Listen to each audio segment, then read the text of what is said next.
Video kali ini saya nak tunjukkan macam mana cara untuk kita buat bubur kacang pie dan carrot menggunakan Thermomix.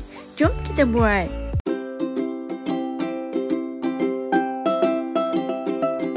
Mula-mula sediakan bahan-bahan iaitu beras, carrot, kacang pie dan anda juga boleh letakkan sedikit protein. Masukkan beras yang dibasuh.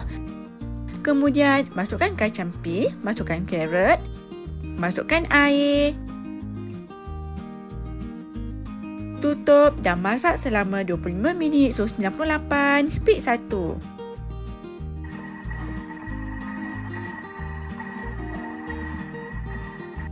Dah siap.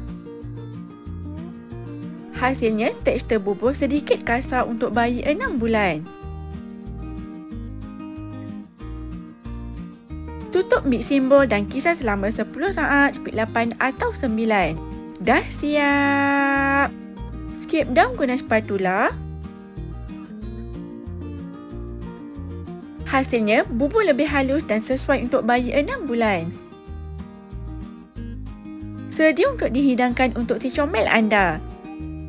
Selamat mencuba. Bye.